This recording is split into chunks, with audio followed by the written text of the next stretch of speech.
भारतीय सेना में सैनिकों की कमी का एक विश्लेषण। ये एक बहुत ही गंभीर मुद्दा है, तो इस पूरी बातचीत को अंत तक जरूर देखें, क्योंकि ये उन मुद्दों पर रोशनी डालता है जो सीधे सीधे हमारे देश की सुरक्षा से जुड़े हुए हैं। तो चलिए शुरू करते हैं और समझते हैं कि आखिर भारतीय सेना में जवानों की ये कमी क्यों हो रही है और इसका असर क्या हो सकता है। तो सबसे पहले ये समझना जरूरी है कि आखिर समस्या है क्या। देखिए, हाल की कुछ रिपोर्ट्स के मुताबिक भारतीय सेना में जवानों की एक बहुत बड़ी कमी चल रही है, जो वाकई में एक चिंता का विषय है। और ये कोई छोटा मोटा आंकड़ा नहीं है। जरा सोचिए, करीब 1 लाख पद खाली हैं। ये नंबर अपने आप में बताता है कि सिचुएशन कितनी सीरियस है। और देखिए, ये जो कमी है ना, ये सिर्फ जवानों के लेवल तक ही नहीं है, बल्कि सेना की जो लीडरशिप है, यानी ऑफिसर रैंक, वहां तक पहुंच चुकी है। रिपोर्ट्स की माने तो ऑफिसर्स के भी करीब 9,000 पद खाली पड़े हैं। तो मतलब जवानों और अधिकारियों दोनों ही लेवल पर ये जो गैप है, ये सेना की तैयारियों के लिए एक बहुत बड़ी चुनौती है। अब सबसे बड़ा सवाल तो यही उठता है कि आखिर ऐसा हो क्यों रहा है, इसकी वजह क्या है। जो सोर्स मटेरियल है वो एक खास स्कीम की तरफ इशारा करता है, जिसे इस गिरावट का सबसे बड़ा कारण माना जा रहा है। और वो स्कीम है अग्निवीर स्कीम। सोर्स के मुताबिक जब से ये योजना आई है, सेना में भर्ती को लेकर युवाओं के जोश में, उनके जुनून में एक बहुत बड़ी गिरावट देखी गई है। सोर्स में ये सवाल बार बार पूछा गया है और यही लाइन इस पूरी बहस के सेंटर में है कि क्या ये स्कीम सेना के लिए और देश के युवाओं के भविष्य के लिए सही है या गलत। तो ये अग्निवीर है क्या? असल में ये उस सैनिक के लिए एक नया टर्म है जिसे इस नई स्कीम के तहत भर्ती किया जाता है। एक पारंपरिक सिपाही की तरह नहीं, जिसका कार्यकाल लंबा होता है। एक अग्निवीर की सर्विस सिर्फ 4 साल की होती है। अब जरा इस स्लाइड पर नजर डालिए। यहां पर एक अग्निवीर और एक रेगुलर सैनिक की सर्विस कंडीशंस के बीच कुछ बड़े फर्क दिखाए गए हैं। एक अग्निवीर को साल में 30 दिन की छुट्टी मिलती है, वहीं एक रेगुलर सैनिक को 90 दिन। अग्निवीर को ग्रेच्युटी नहीं मिलती और सर्विस भी सिर्फ 4 साल की है, जबकि रेगुलर सैनिक 15 साल या उससे भी ज्यादा देश की सेवा करते हैं।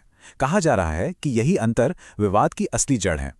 तो अब देखते हैं कि सेना में भर्ती को लेकर इस घटती दिलचस्पी का जमीनी स्तर पर क्या असर पड़ रहा है। सोर्स हमें याद दिलाता है कि एक जमाना था जब सेना की भर्ती रैलियों में इतनी भीड़ होती थी, इतने युवा आते थे कि मैदान छोटे पड़ जाते थे। देश सेवा का एक अलग ही जज्बा था। लेकिन अब तस्वीर पूरी तरह से बदल चुकी है। रिपोर्ट के मुताबिक अब सेना को खुद आगे बढ़कर सिविल एडमिनिस्ट्रेशन के साथ मिलकर युवाओं को भर्ती के लिए मोटिवेट करना पड़ रहा है। वो जो पहले वाला जुनून था, वो क्रेज, वो अब कहीं नजर नहीं आता। और इसका असर जमीन पर साफ साफ दिख रहा है। पहली बात, पंजाब जैसे इलाके जो पारंपरिक तौर पर सेना में भर्ती के गढ़ माने जाते थे, वहां से भी युवाओं का रुचि कम हो रही है। दूसरी बात, ज्यादा से ज्यादा लोगों को अट्रैक्ट करने के लिए सेना को वैकेंसीज डबल करनी पड़ रही हैं। और तीसरी, अब वो मीलों लंबी लाइनें कहीं देखने को नहीं मिलती। तो इस ट्रेंड को पलटने के लिए, इस सिचुएशन को ठीक करने के लिए सोर्सेज में क्या समाधान सुझाए गए हैं, चलिए देखते हैं। सबसे पहली और सबसे जरूरी बात जो सोर्स में कही गई है, वो ये है कि देश के पास पैसों की कोई कमी नहीं है। तर्क एकदम सीधा है कि अगर इरादा पक्का हो तो हमारे सैनिकों को बेहतर सुविधाएं और भविष्य की सुरक्षा देने के लिए हमारे पास रिसोर्सेज की कोई कमी नहीं है। सोर्स के आधार पर 3 मुख्य मांगें सामने आती हैं। पहली, सर्विस का जो मिनिमम पीरियड है उसे वापस बढ़ाकर 15 साल किया जाए। दूसरी, पेंशन और ग्रेच्युटी जैसे बेनिफिट्स फिर से दिए जाएं। और तीसरी, सभी सैनिकों के लिए पॉलिसीज एकदम क्लियर और बराबर हों ताकि कोई कंफ्यूजन ना रहे। सोर्स का ये मानना है कि अगर ये बदलाव किए जाते हैं तो सेना में भर्ती को लेकर युवाओं का वो पुराना जोश फिर से लौट आएगा और भर्ती रैलियों में फिर से वही लंबी लंबी कतारें देखने को मिलेंगी। तो देखिए, ये मुद्दा सिर्फ भर्ती का नहीं है, इसे राष्ट्रीय सुरक्षा और हमारे देश के भविष्य के लिए एक बहुत ही अहम मोड़ की तरह देखा जा रहा है। सोर्स इस बात पर जोर देता है कि किसी भी देश की असली ताकत उसकी सेना की ताकत और उसके सैनिकों के हौसले से होती है। अगर सेना कमजोर होती है तो देश को दूसरों की शर्तों पर चलना पड़ सकता है, जिससे हमारी अपनी आज़ादी और हमारी आर्थिक नीतियां तक प्रभावित हो सकती हैं। और इस पूरी कहानी में एक तारीख बहुत ही अहम है, साल 2026। ऐसा माना जा रहा है कि यही वो साल होगा जब अग्निवीर स्कीम का एक बड़ा रिव्यू किया जाएगा। एक ऐसा रिव्यू जो इस पॉलिसी का भविष्य तय करेगा। और ये 2026 का रिव्यू सिर्फ एक पॉलिसी का रिव्यू नहीं होगा, ये एक तरह से एक परीक्षा होगी हमारी सेना के लिए, सरकार के लिए, उन अग्निवीरों के भविष्य के लिए और आखिरकार पूरे देश के लिए। इस परीक्षा का नतीजा बहुत दूर तक जाएगा।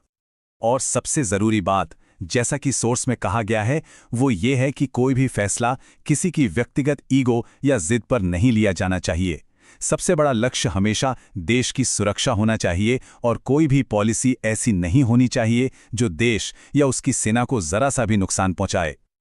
तो हम इस विश्लेषण को इसी एक अहम सवाल के साथ खत्म करते हैं, क्या मौजूदा नीति देश की लॉन्ग टर्म सिक्योरिटी के लिए कोई खतरा पैदा करती है? इस पर सोचना और विचार करना बहुत जरूरी है। ऐसी ही जानकारी के लिए सब्सक्राइब कीजिए ऑल कैन स्टडी को। धन्यवाद। चलिए मिलते हैं अगले विश्लेषण में।